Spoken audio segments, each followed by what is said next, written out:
Romeo के नाम संत पौलुस का पत्र, अध्याय 8 पद संख्या 15 में वचन कहता है, जो लोग ईश्वर की आत्मा से संचालित हैं वे सब ईश्वर के पुत्र हैं। आप लोगों को दासों का मनोभाव नहीं मिला जिससे प्रेरित होकर आप फिर डरने लगे। आप लोगों को गोद लिए गए पुत्रों का मनोभाव मिला जिससे प्रेरित होकर हम पुकार कर कहते हैं, अब्बा हे पिता। क्रिस्त में प्यारे विश्वासियों, आज हो सकता है आप ये आराधना काम करते हुए देख रहे होंगे या सफ़र करते हुए, हो सकता है अपने परिवार के साथ या अकेले बैठकर देख रहे होंगे।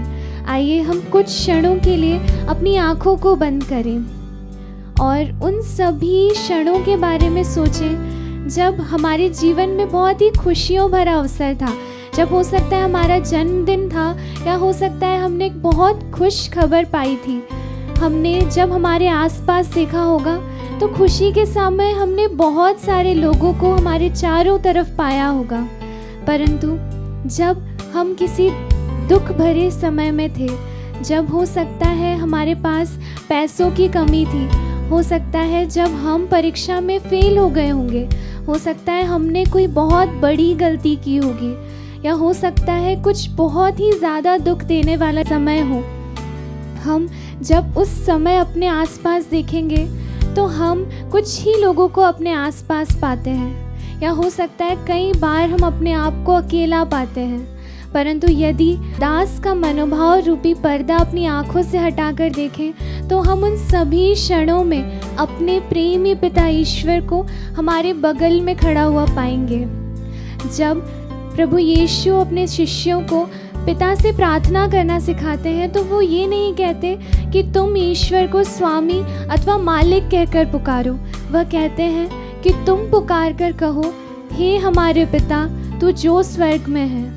हाँ प्यारे विश्वासियों, हमारा ईश्वर हमारा स्वामी अथवा मालिक नहीं, हम उसके दास नहीं बल्कि हम उसके पुत्र हैं। आइए हम इस क्षण में उस प्रेमी पिता ईश्वर की उपस्थिति को महसूस करें। वो वही ईश्वर है, वही पिता है जो हमें अकेले में देखता है, जो हमें इतनी गहराई से जानता है कि हमारे सिर का एक एक बाल तक गिना हुआ है, जो हमारे कुछ भी कहने से पहले हमारे दिल की सभी बातों को जानता है। क्या वो ईश्वर ये नहीं जानता होगा कि इस समय हमारे हृदय में कितना दुख है? क्या वो ये नहीं जानता होगा कि इस समय हमारे दिल में चिंता है? क्या वो ये नहीं जानता होगा कि इस समय हम आर्थिक तंगी से जूझ रहे हैं? क्या वो ये नहीं जानता है कि हमारे शरीर में कितनी बीमारियां हैं? वो सब कुछ जानते हैं और वो प्रेमी पिता हमें उन सभी चीज़ों से निकालने का सामर्थ्य रखते हैं। आइए हम हमारे ध्यान को हमारे दुख तकलीफ़ों से हटाकर अपने पिता के प्रेम में केंद्रित करें, क्योंकि यही सुसमाचार है कि हमारा पिता हमारे पापों को नहीं देखता बल्कि हमें हमारा नाम लेकर पुकारता है। आइए प्यारे विश्वासियों, हम भी अपने पिता को पुकारते हुए पूरे दिल से पूरे मन से इस गीत को गाएं।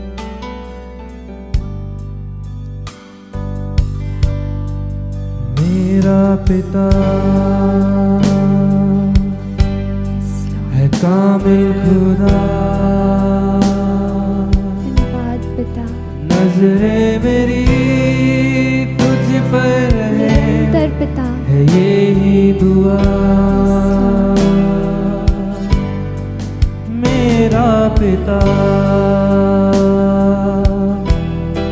है कामिल खुदा, नजरे मेरी तुझ पर रहे है यही दुआ। हर वक्त तू कायम रहे, वक्त साथ रहने वाला अपने जब हर कदम साथ चलने वाला ईश्वर, जब सब छोड़ दे तब भी कभी साथ न छोड़ने वाला ईश्वर। चाहूं बस तेरी हुजूरी तेरी, हर वक्त तू कायम रहे, अपने जब साथ छोड़ दे वादियों में तू ताकत मेरी। चाहूं बस हुजूरी तेरी, हुजूरी तेरी, तेरी उपस्थिति। आइए प्यारे विश्वासियों, हम हमारे पिता के द्वारा दिए गए सभी वरदानों के लिए उसे पूरे हृदय से धन्यवाद दें। हम कई बार उसे धन्यवाद देने में चूक जाते हैं, परंतु आज हम हमारे दिल को धन्यवाद से परिपूर्ण करते हुए उससे कहें कि पिता, सिर्फ तू चाहिए। हम तुझसे ये नहीं चाहते कि तू हमारे जीवन से सारी दुख तकलीफ़ें दूर कर दे। हम तुझसे ये नहीं चाहते कि हमारे जीवन से सब कुछ, चाहे वो बीमारी हो, चाहे वो किसी प्रकार की कठिनाइयाँ हो, सब कुछ दूर हो जाए। बल्कि पिता, हम तुझसे सिर्फ यही चाहते हैं कि सिर्फ तेरी उपस्थिति का निरंतर एहसास हमारे जीवन में रहे। हम हर क्षण में प्रभु सिर्फ तेरी हुजूरी को महसूस कर पाएँ, क्योंकि प्रभु हम जानते हैं कि पिता तेरी उपस्थिति में ही जीवन है। प्यारे विश्वासियों, आइए हम स्वीकार करें कि हमने हमारे जीवन में कई बार उसके प्रेम को, उसकी मदद को ठुकराया है। पिता मदद करना चाहता था, परंतु हमने उसके लिए द्वार बंद किया है। आइए हम स्वीकार करें कि प्रेमी पिता, हमारी गलती है कि हमने ही आपके प्रेम को नहीं पहचाना। हमारी सबसे बड़ी गलती ये है कि हमने ये सोचा कि ईश्वर भी हमारी तरह सोचता है। हम अगर मतलबी हैं तो ईश्वर भी हमारे तरह ही सोचता है। हमने सोचा कि ईश्वर चाहता है कि जब तक हम पवित्र ना बने, हम कैसे ईश्वर के पास जाएं, और हम हमारे पिता के प्रेम से भागते रहें। ठीक उसी प्रकार जिस प्रकार उड़ाऊ पुत्र अपने पिता से भागा था। जब उड़ाऊ पुत्र को ये सब कुछ रियलाइज़ होता है कि उसने गलती की है, तो वह पिता के पास लौट जाना चाहता है। वो ये सोचता है कि शायद उसके पिता उसे एक दास के रूप में स्वीकार करेंगे। अगर वो वापस जाएगा तो वो एक नौकर की भांति तो एटलीस्ट उनके पास रह सकता है।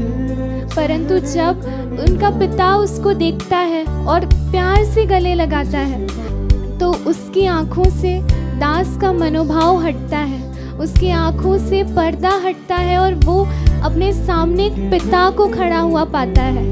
उस पिता को खड़ा हुआ पाता है जो उसकी गलतियां, उसके पापों को नहीं, बल्कि वो उसकी बेटी की चिंता करते हैं। और जब वो अपने पिता की उपस्थिति में होता है तो उसकी भूख, प्यास, उसकी आर्थिक तंगी, सब कुछ सिर्फ अपने पिता की उपस्थिति मात्र से दूर हो जाती है। प्यारे विश्वासियों, हमारे जीवन में ऐसा कुछ भी नहीं है जो हमारे पिता की उपस्थिति से दूर नहीं हो सकता, या हमारे पिता की उपस्थिति जिसे ठीक नहीं कर सकती। आइए फिर एक बार पूरे दिल से हम हमारे प्रेमी पिता को पुकारें, उसके पास लौट चलें और उससे कहें कि पिता, सिर्फ तू चाहिए, सिर्फ तेरी उपस्थिति चाहिए और कुछ नहीं चाहिए।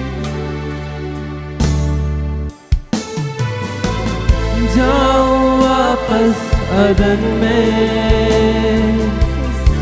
दिन के ठंडे पहर में, हमें हाथ बढ़ाकर स्वीकार करने वाला तेरे पिता, चेहरे को निहारूं,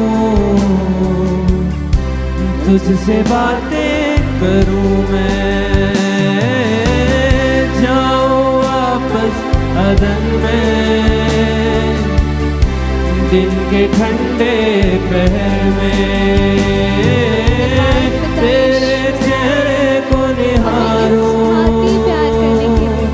तुझसे बातें करूं मैं। जाऊं वापस अदन में, दिन के ठंडे पहर में,